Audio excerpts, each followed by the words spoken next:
Perkenalkan, ini Pak Amir. Sekarang, beliau menjabat sebagai seorang kepala daerah. Saat sedang reunian dengan teman-teman SMA-nya, ia bertemu dengan Pak Dodi, teman sekelasnya yang sekarang sudah jadi seorang pengusaha dan juga aktif mendukung Pak Amir pada saat kampanye. Pak Dodi sedang memiliki masalah karena proyek terbarunya masih terkendala perizinan dari pemerintah daerah setempat. Pak Dodi pun menjelaskan soal kendala tersebut yang belum terpenuhi persyaratannya sehingga belum mendapatkan izin.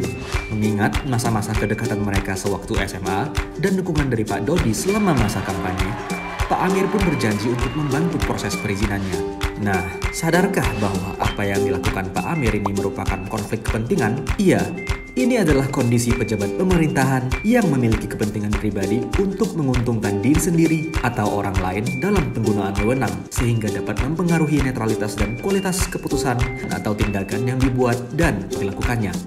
Karena terjadi saat ini, yang dilakukan Pak Amir disebut konflik kepentingan aktual, yaitu situasi di mana seseorang memegang jabatan atau kewenangan dan saat ini dalam posisi dapat dipengaruhi oleh kepentingan pribadi atau kelompok ketika hendak melaksanakan tugas. Selain itu, ada juga konflik kepentingan potensial, yaitu situasi di mana seseorang yang memegang jabatan atau kewenangan dapat terpengaruh oleh kepentingan pribadi atau pihak lain di masa yang akan datang. Lalu, ada pula konflik kepentingan yang dipersepsikan, yakni situasi di mana seseorang dipersepsikan memiliki kepentingan pribadi atau pihak lain ketika menjalankan tugas. Lalu, dari mana sebenarnya sumber konflik kepentingan itu? Bisa dari hubungan afiliasi, rangkap jabatan dan moonlighting, atau biasa disebut pekerjaan sampingan, kepemilikan aset, kelemahan sistem organisasi, kepentingan pribadi, hingga gratifikasi. Iya, gratifikasi bisa menjadi sumber munculnya konflik kepentingan.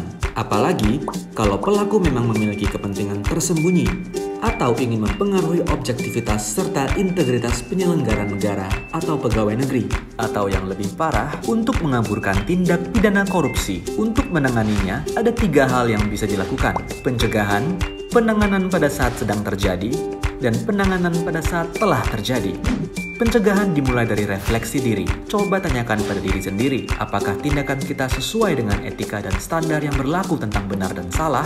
Lalu, amati lagi integritas kita. Sudahkah kita jujur dan menjaga integritas kita? Terakhir, tentang nilai. Apakah yang kita lakukan ini sudah selaras dengan nilai pribadi, institusi, atau lembaga yang kita wakili? Selain dari refleksi diri, tentu kita harus menurunkan risiko, seperti menghindari rangkap jabatan, menjauhkan kepentingan pribadi dalam pelaksanaan tugas, menolak gratifikasi yang terkait jabatan, serta membatasi interaksi dengan pihak-pihak yang berpotensi dipersepsikan memiliki konflik kepentingan oleh publik. Selain itu, kita juga wajib berkontribusi dalam perbaikan sistem pengelolaan konflik kepentingan agar hal tersebut tidak terjadi.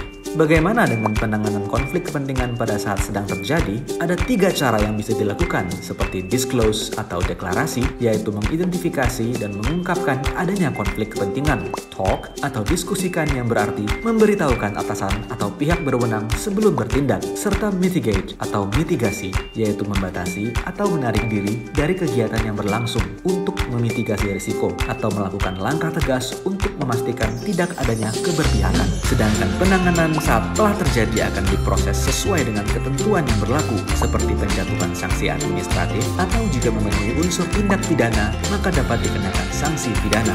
Mencegah munculnya konflik kepentingan memang tak mudah, tapi bukan berarti tak mungkin. Dimulai dari refleksi diri, yuk wujudkan pemerintahan yang bersih dari konflik kepentingan.